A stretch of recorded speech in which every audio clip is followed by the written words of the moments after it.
नमस्ते बच्चों। पिछले वीडियो में आपने ध्वनि संचरण के बारे में पढ़ा था और उसको समझा कि ध्वनि का संचरण किस प्रकार से ठोस, द्रव और गैसों में होता है।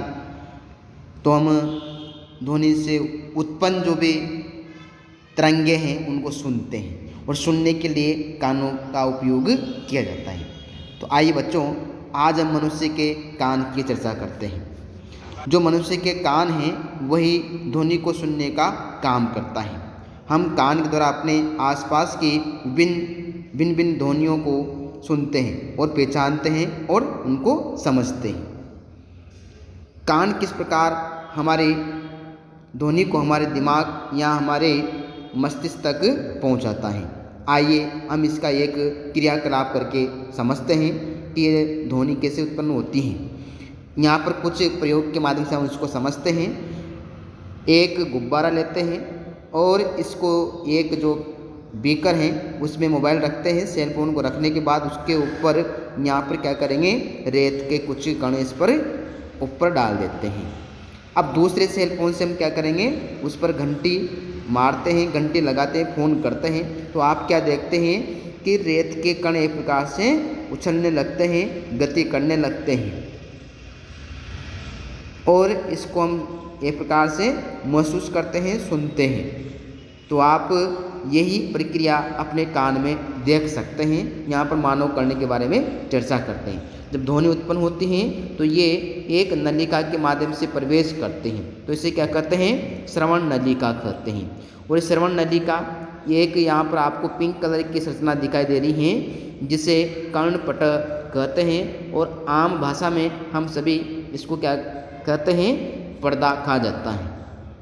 इसके माध्यम से जब ध्वनि टकराती हैं तो ये आगे की ओर संचरित होते हुए अपने मस्तिष्क तक इन ध्वनि के पहुंचाने का यहाँ पर कार्य किया जाता है। और फिर हम महसूस करते हैं कि ये ध्वनि पक्षी की हैं, पशु की हैं या किसी अन्य व्यक्ति की हैं, स्त्री की हैं, बच्चे की हैं या बड़े व्यक्ति की हैं।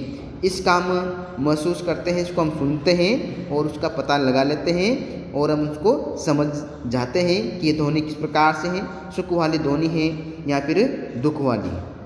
ध्वनि के विभिन्न गुण क्या क्या होते हैं, तो ध्वनि के विभिन्न गुणों की हम चर्चा करते हैं। कंपन का आयाम, ध्वनि का आयाम इसकी प्रबलता को निश्चित करता है। ध्वनि की प्रबलता ध्वनि उत्पन्न करने वाले कंपनों के आयाम के वर्ग के समानुपाती होता है। ध्वनि की प्रबलता समानुपाती आयाम का स्क्वायर।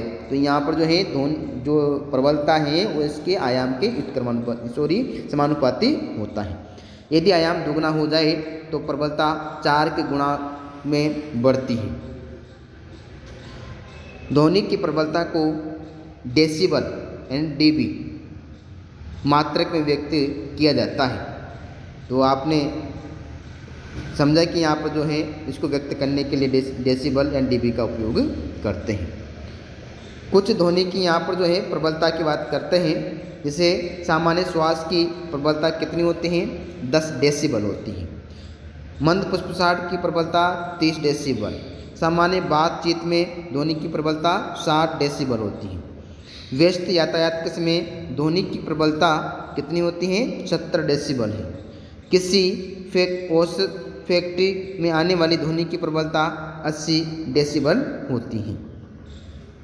80 डेसिबल से अधिक प्रबलता की ध्वनि शरीर के लिए कष्टदायक या हानिकारक हो सकती हैं।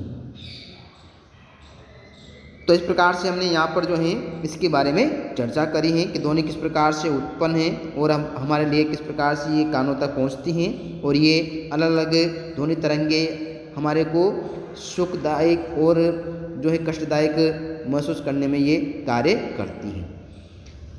अब अगले वीडियो में हम इसकी कुछ और बातें पॉइंट्स दे रखे हैं, उसके अगले वीडियो में हम इसकी बात करेंगे। सभी को धन्यवाद।